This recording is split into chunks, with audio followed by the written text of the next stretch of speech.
Boa noite a todos. Que responsabilidade, hein? No lançamento do livro de Anderson, está aqui. Elaborei umas perguntas que eu espero não tirar o caráter inédito do livro, mas sim ser um espaço também para que a gente possa debater alguns pontos centrais da obra de Anderson Fonseca. Anderson Fonseca é um carioca residente no Ceará, professor da Rede Estadual de Ensino, pesquisador na área de inteligência artificial e autor dos livros O que eu disse ao general, Senhor Begier e outras histórias. Neste mês de maio de 2018, Anderson está lançando pela editora Patuá mais um livro, A Arca, uma ficção que envolve ciência e dá margem para vários questionamentos filosóficos. No lançamento de seu livro aqui em Brejo Santo, Ceará, faremos uma pequena entrevista, informal até, para entendermos melhor essa ficção, ou seria a realidade, que é a Arca. Anderson, prazer estar aqui contigo e com essa seleta plateia. De onde veio o desejo de ser escritor? Essa é uma pergunta um tanto difícil. O seguinte, desde pequeno, pelo menos minha madrasta lembra, eu ficava rascunhando já histórias, tá? Reescrevia várias, etc. E uma delas foi a história escrito por Fernão de Magalhães, a obra, né? Fernão de Magalhães, que era um navegador português. E eu já li a história e ficava reescrevendo a narrativa. Isso desde os 8 anos. Como a nossa entrevista é informal, vou passando o microfone para ele também, certo? Até para a gente fugir um pouco, né? Fazer um pouco aqui, uma espécie de talk show. Já adentrando mais especificamente em sua obra, o título da obra, A Arca, faz uma referência intertextual com a Bíblia. De onde veio essa inspiração? A Arca, gente, foi criada com base na seguinte ideia. Fundamentalismo religioso, de alguma forma, ameaça a nossa sociedade. Os Estados Unidos, por exemplo, já é considerado um país fundamentalista religioso. Então, eu imaginei uma ficção em que uma agência de caráter religioso tivesse essa ideia de purificar o mal do mundo, que no caso seria a violência. Até porque esse é o discurso de algumas religiões extremistas. E aí eu tive essa ideia, eu estava conversando até com o desenhista, o ilustrador, né, da capa, né, que é o Ciro Gonçalves, que já tinha ilustrado o livro anterior, que é o que eu disse ao general, que eu imaginava uma batalha, etc., e anjos, etc., e a gente foi discutindo aí, veio essa ideia da arca, e aí eu criei a ideia de uma agência que caça assassinos encarnados. E quando eu escrevi ela em inglês, a sigla ficava praticamente arca, e a arca então seria uma forma vulgar da expressão em inglês para uma agência de caçadores de assassinos já encarnados. Eu aproveitei dessa interpretação vulgar e aí criei toda essa narrativa de cunho religioso e simbólico, tá? Você falou da narrativa. A narrativa Arca é uma instituição criada para perseguir e matar assassinos reencarnados, ainda que estes seres humanos reencarnados sejam crianças recém-nascidas. Sua intenção foi criticar, problematizar a concepção cristã do pecado original? Não assim muito, por causa que a questão do pecado ou do mal que o ser humano, né, carrega, não seria a base, no caso da reencarnação. A reencarnação seria uma releitura para uma ideia de genética. Porque é o seguinte, qualquer ficção científica lançada, por exemplo, nos Estados Unidos, vai abordar a questão da genética. Nosso país não é tão cientificamente avançado para a gente trabalhar a genética como ficção. Não temos essa cultura ainda. Nossa cultura predominantemente é religiosa. Então, tem até uma pergunta que foi feita por um espírita, que eu achei na internet, que perguntaram para ele se uma pessoa que fosse um assassino nessa vida, se ele reencarnasse, ele continuaria assassino na outra vida. Ele disse que não, que provavelmente não, mas ele achava também, deixou isso meio dúbio, que era a questão de que o mal talvez permanecesse na essência do ser. Então, se aquele ser nascesse mal, fosse concebido mal, ele continuaria depois. Tem um livro chamado A Anatomia da Violência, que o psiquiatra, o Adrian Raine, ele diz o seguinte, que hoje 50% das pessoas que praticam violência são determinadas por fatores genéticos. E imagens cerebrais poderiam identificar a frequência se aquela pessoa poderia ser um criminoso, um assassino ou não.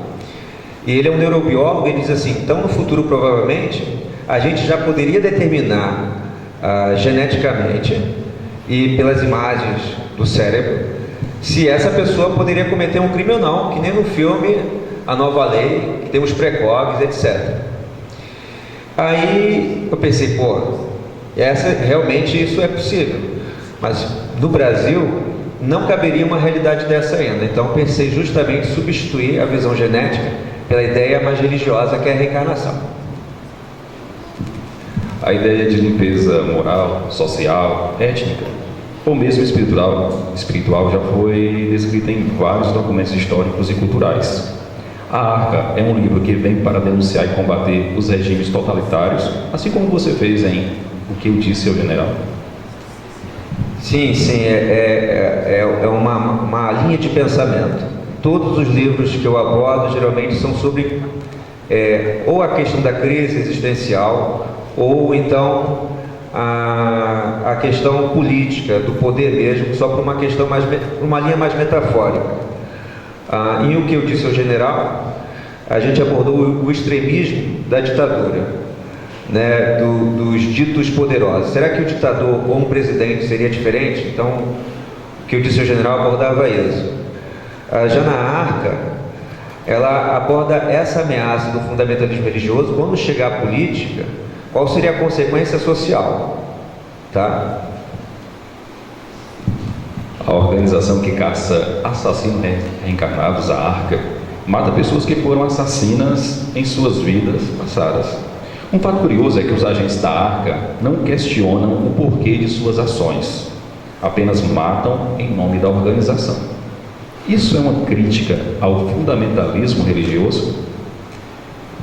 É como no islamismo, os fiéis, eles não questionam o que o Ayatollah, o dito profeta, determina, embora seja uma leitura deturpada do Alcorão, porque o Alcorão é um livro pacífico, ele não prega a violência, eles acabam não questionando. E geralmente todo agente de uma organização, ao obedecer o chefe, ele não questiona a ordem, que essa é a função. Só que os arcanos, ou os arcanjos da obra, eles seguem a agência por uma questão de fidelidade, eles são fiéis a ela. Assim como se fosse um terrorista, que é fiel às leis, à religião que ele segue, tá? Você falou sobre terrorismo, falou sobre o Islã, mas vou fazer uma pergunta aqui para você, talvez ainda dentro dessa linha, mas que leva à reflexão. Poderia haver fundamentalismo em pessoas ateias?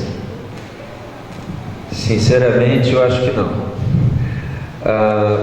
Porque até você vai ver, os ateus são mais tolerantes a questões religiosas. Ontem mesmo eu estava lendo Como Vejo o Mundo, do Albert Einstein, que era ateu, e ele fala da necessidade de uma religião cósmica. Olha, um ateu que tinha uma visão de uma religião cósmica, uma religião que transcende essa visão antropomórfica que nós temos na nossa cultura de Deus. E ele é mais tolerante, até porque o ateu ou o cético, ele tem uma visão mais relativista de mundo. A sua opinião pode ser verdadeira como a minha também. Às vezes seguir uma única visão unilateral leva você a considerar todas as outras errôneas. E isso é perigoso. Adentrando também, ainda nas linhas gerais e filosóficas de A Arca, para identificar assassinos encarnados, a Organização de Agentes Caçadores de Assassinos se vale de uma tecnologia avançada em que eletrodos conectados ao cérebro mostram cenas de vidas passadas. A Arca é um livro para o passado ou para o futuro? Nenhum nem outro.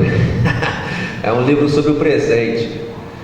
De toda a ficção científica é uma metáfora do que está acontecendo agora. Embora ela seja projetada para o futuro, ela metaforiza o presente. E nós, de certa forma, já vivenciamos isso. Uma das ideias do livro era o seguinte: nesse século XXI que estamos vivenciando, a maior busca da ciência é descobrir se o homem é capaz de sobreviver após a morte ou se morreu, acabou.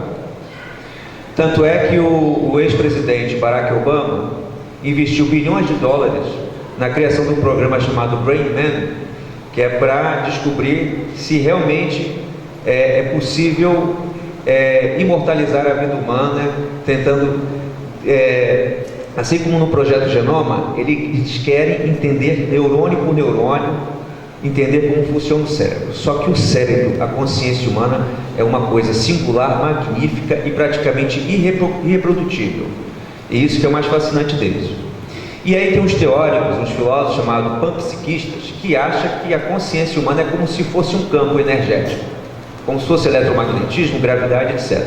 Então, se isso for verdade, se fosse provado, eu e você, se nós morrêssemos, continuaríamos a existir, como uma forma de energia.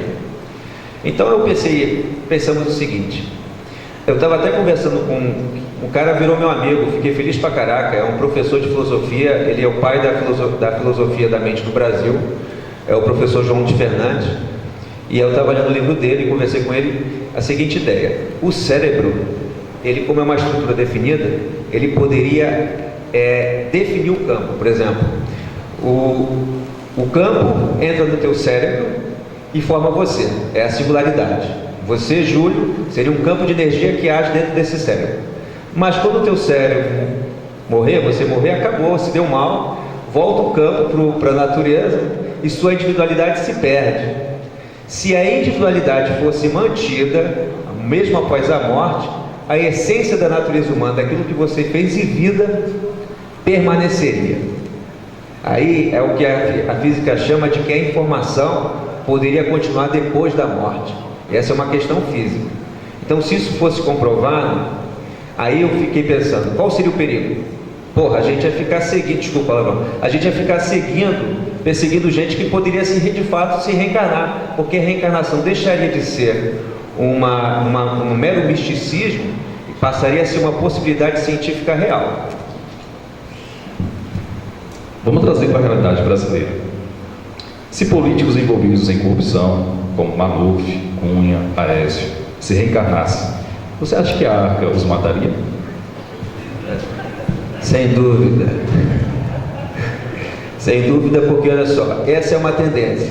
Eu fiquei feliz porque a gente escreveu a Arca 2 anos atrás, mas só conseguiu lançar agora, porque inicialmente o projeto do livro era ser uma história em quadrinhos. A gente ia fazer isso. Mas depois que já tinha feito, eu descobri coisas interessantes. Eu tenho aqui, ó, essa revista aqui é um mangá chamado Inspetor Akane Tsunemori, e ele fala justamente dessa ideia, que é uma tendência agora na literatura de ficção científica, que eu achei legal isso. A ideia de que a tecnologia possa ser usada para combater o crime.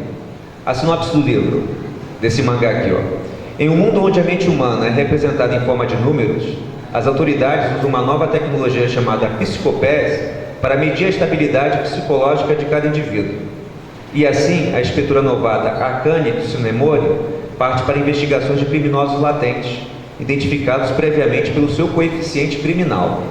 Então, eles usam um aparelho no quadrinho em que vê se a pessoa pode ser uma criminosa ou não, e ela já é presa, já é condenada.